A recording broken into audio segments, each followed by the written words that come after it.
Hello and welcome to all you Capricorns. This is your monthly horoscope for February of 2021. Now, two big things are happening.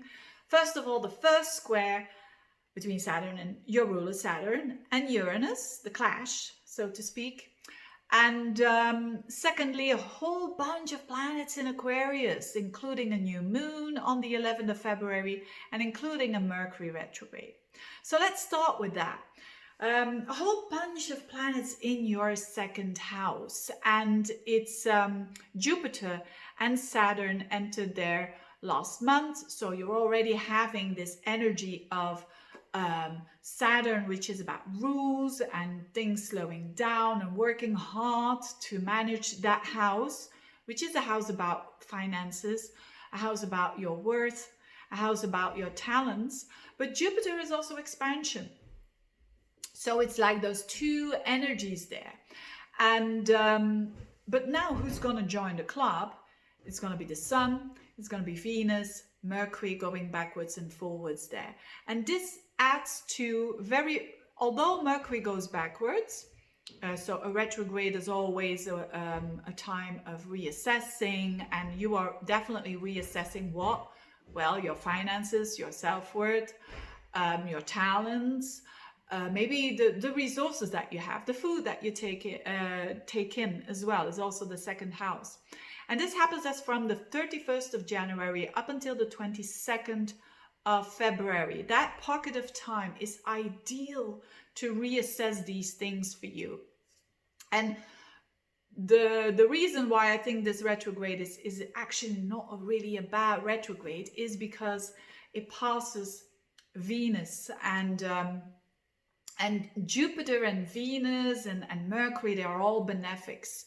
They're all positive planets. So there is definitely for you possibility to improve your financial situation, for sure.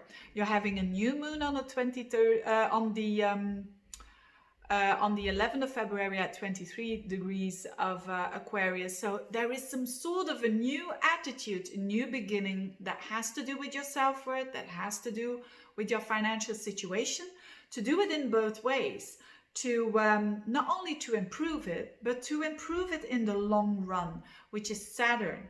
So not throwing away money when lots of money comes in, but also to, like, in an economical way, deal in a very rational way with your money.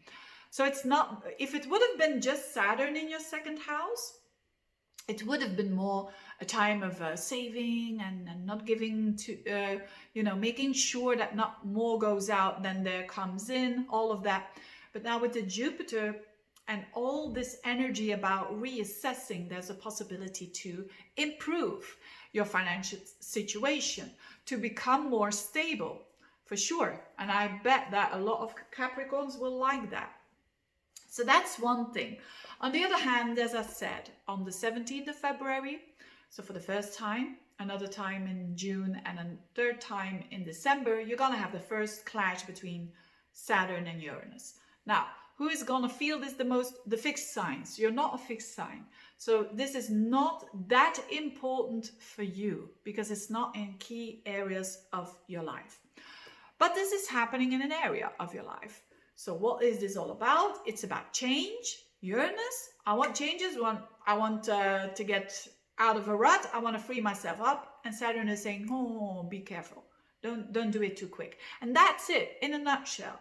That is what this square is all about. Uranus is further away than Saturn. So Uranus wins in a way. Uranus wants to changes, wants to break you free in that fifth house. I'll explain in a minute. It wants to break you free, but it goes slow. It's a bit slowed down by Saturn, right? So, but it's going to break free anyways.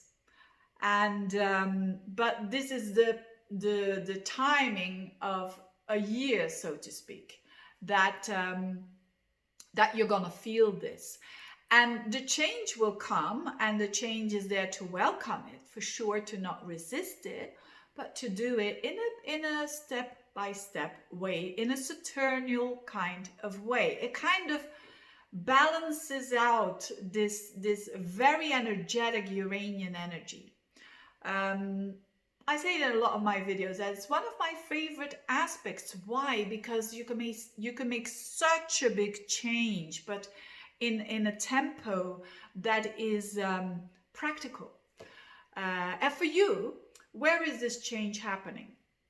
It's happening in your fifth house. There is where Uranus is. This is exciting because Uranus in the fifth house is, first of all, the house of romance. Let's talk about that a little bit.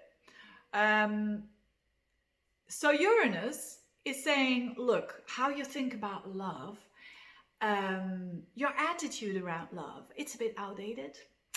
It has to renew, and it doesn't matter whether you are single or not, you know, it's just this Uranian energy that wants to get a bit out of a rut. So for instance, it could mean when you are single that you don't want to be single anymore. You want to meet new people, and that's exciting, but it's also a bit like, ugh. It's a bit like, how will I do this? Because of the Saturn in your second house, your self-worth, you know, is a bit, I'm not going to say under attack, but it's a bit triggered there. And on another level, it could be that you are in a relationship, but you fall in love with someone. You fall in love with someone else, for instance. That's also Uranus in the fifth house. You know, weird things can happen on a love level. And then it is about what are we going to do? What am I going to do? Or I'm going to give in to this Uranian energy, but it's going to have consequences. My values, my second house, Saturn in the second house, my values. Am I doing the right thing? Is this, what am I going to do? So it can cause a lot of stress because these two energies go the opposite way. The same with on a level of children.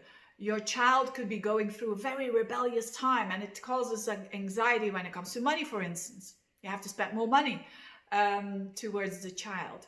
Or it could have to do with a new project that you want to launch, or even a new business that you want to create, which is Uranian, which is new, it's exciting. You want to do that, but how are you going to do that? Do you have enough money to implement it? And so on.